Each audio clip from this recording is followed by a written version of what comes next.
Ազգային ժողովի հաստատմանը ներկայացված ծրագիրը սկսվում է հետևյալ հայտարարությամբ. Կառավարությունը առաջնորդվելու է իրական Հայաստանի գաղափարախոսությամբ, որը հունիսի 7-ին տեղի ունեցած համապետական ընտրություններում ստացել է Հայաստանի Հանրապետության ժողովրդի հավանությունը։ Այս ինքնավստահ հաստատումից առաջ, պարոն Փաշինյան, հիշեք, որ ձեզ քաղաքական մեծամասնությանը ձայն է տվել ընտրության իրավունք ունեցող Հայաստանի Հանրապետության քաղաքացիների ընդամենը 29%-ը։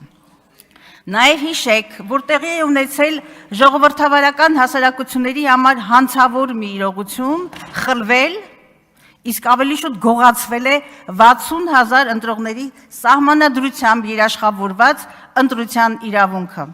Ոչնչացվել է ազատ կամ արտահայտության սկզբունքը, ինչը լեգիտիմության մեծագույն հարցական է դնում թե խորհրդարանի եւ թե պետական ողջ համակարգի վրա։ Ակնհայտորեն ընտրությունները տեղի են ունեցել առաջատար ընդդիմադիր քաղաքական ուժերի առաջնորդների Սամվել Կարապետյանի, Ծառուկյանի, Թևանյանի եւ ուրիշների կալանավորման, քրեական հետապնդումների, ընդդիմադիր հայացքներ ունեցող քաղաքացիների հալածանքների, թիրախավորման եւ համատարած վախի մթնոլորտում։ Ընդամենը 3 այս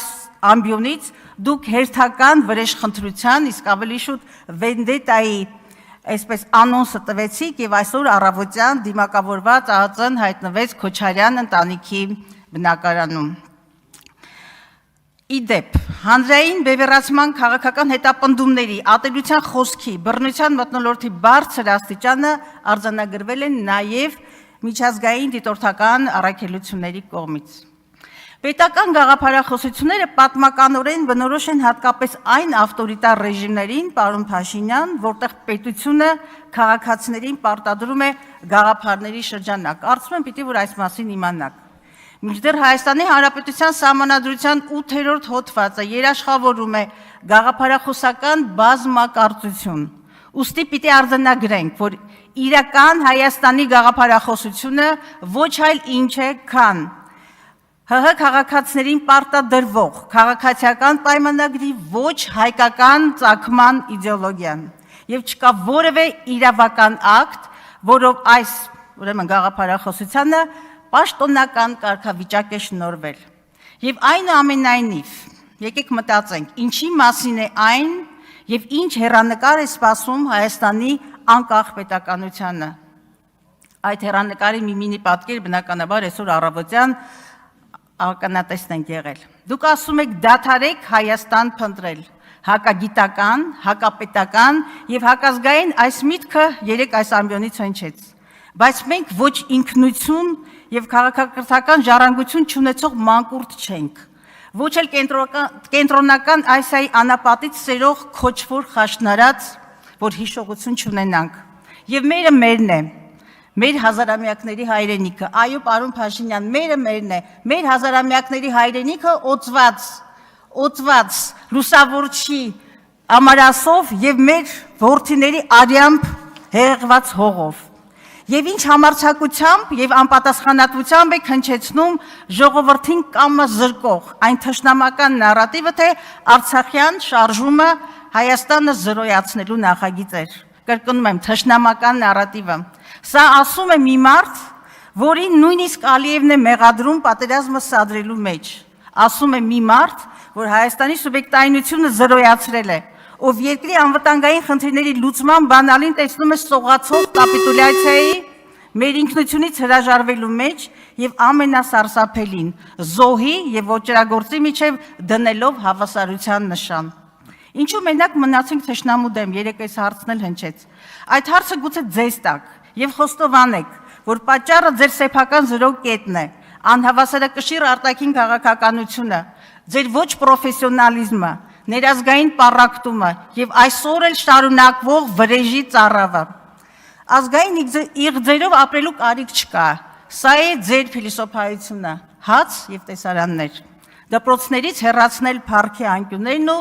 դրանք փոխարինել լավ ապրելու գրառումներով։ Չտեսնել սեփական մեղքի հետևանքները, շարունակվող կորուստների շղթան,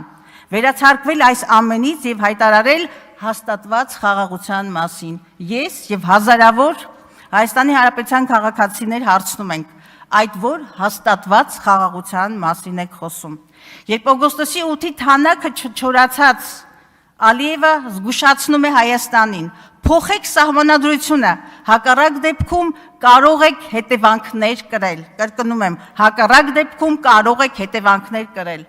Հետո գալ եւ այս ամբիոնից ժողովրդին ներշնչել, թե ինքն է նոր սահմանադրության պատվիրատուն։ Ում եք մոլորեցնում։ Իսկ գուցե ավելի վատ, պետությունը եւ դուք չունեք ունակությունը գնահատելու իրական սպառնալիքները եւ կառավարել դրանք։ Դուք նաև հոգեպես եք կապիտուլացված, պարոն Փաշինյան, ասեմ թե ինչու։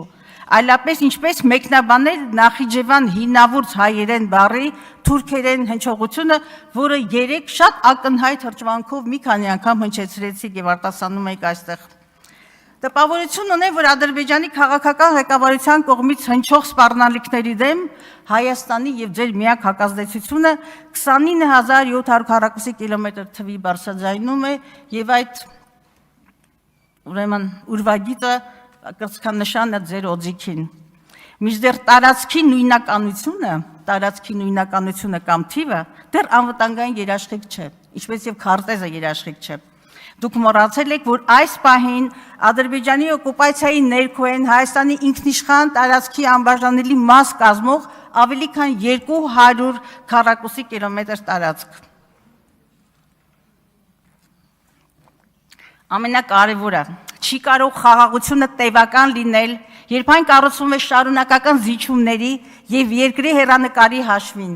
Չի կարող խաղաղությունը արդար լինել եւ այս պահին Բաքվում հայ ռազմագերիներ կան եւ դատվում է Արցախի ռազմաքաղաքական ղեկավարությունը։ Դատվում է Հայաստանի Հանրապետության եւ մեզանից յուրաքանչյուրի արժանապատվությունը։ Ոչինչ չէ այն խաղաղությունը կամ այն համաձայնագիրը խաղաղության, որը չի ներառում գերիների եւ բռնի տեղահանվածների վերադարձի խնդիրը։ Միջազգային պրակտիկայում չկա, չէ գտնի երկարատև խաղաղության ապահովման որևէ ճիգ փորձ, որը չի ներառում արդարության ապահովման միջազգային մեխանիզմները։ Իդեպ այդպես էլ չլսեցինք, թե մեր միջազգային 5 հայտերը միջազգային ատյաններում ինչ ճակատագրի են արժանանալու։ Դուք աշխարհի հետ խոսում եք խեղճի, սեփական իրավունքներից եւ քաղաքական ամբիցիաներից հրաժարվածի կեցվածքով, մինչդեռ ներազգային կյանքում պետությունը դարձրել եք ռեպրեսիվ համակարգերի ամբողջություն, որ Հայաստանի Հանրապետության քաղաքացին պաշտպանված չէ եւ չի հավատում իր վաղվա օրվան։ Այո, հանձային վստահությունը կառավարության նկատմամբ շարունակում է նվազել եւ հարցվածների մեծ մասը գտնում է, որ Հայաստանը շարժվում է սխալ ուղղությամբ։ Մարդու իրավունքների եւ ժողովրդավարության պաշտպանության տեսանկյունից կառավարության ծրագիրը չունի որևէ չափելի տեսլական, մինչդեռ ոստիկանական բռնությունները, խոսքի ազատության նահանջը, սելեկտիվ արդարադատությունը, քաղաքական բանտարկումները, անմեղության կանխավարկածի համատարած խախտումները, ընդհանրապես սահմանադրության ոտնակող անելը ամենօրյա բնույթ են կրում։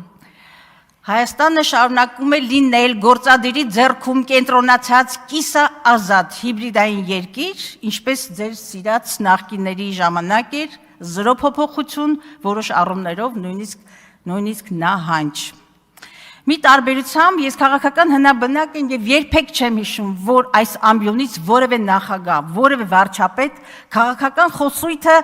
իջեցներ այս մակարդակի, հայհոյախոսության մակարդակի, որ այս ամբիոնից վրեժխնդրության եւ հաշվեհարդարի ցուցումներ տար իրավապահ համակարգին, որ այս ամբիոնից այդքան գեներացներ ատելության եւ բռնության խոսքը, որ այսքան խոցելի դարձներ ընդհանրապես պետական ինստիտուտները եւ նրանց հեղինակությունը։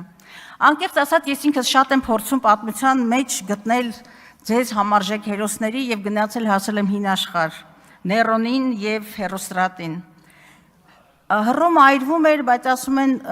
Ներոնը ջութակ էր նվագում եւ երկիրը քայքայված էր պարակտումի, բսկտումի ժամանակ Ներոնը իրեն այսպես հռետոր եւ կրքոտ բանաստեղծ էր համարում եւ արդյունքում ունեցան այն, որ պարակտվեց հին Հռոմը։ Նաեւ պատմության մեջ մնալու մեծ մաղձ իղձուներ Հերոստրատը, այրելով Արտեմիսի տաճարը։ Եվ պատմությունը դրանց հիշում է որպես քայքայիչ, կազմաքանդող, ինչ ասեմ, դիվային երազանքներ ունեցող հերոսների։ մի անհանգստացեք, դուք եք մնալու պատմության մեջ, միանշանակ դուք մնալու եք պատմության մեջ, եւ ձեր հետագիծը նույնքան տխրահռչակ է եւ արյունոտ։ Սարգիս Խանդանյան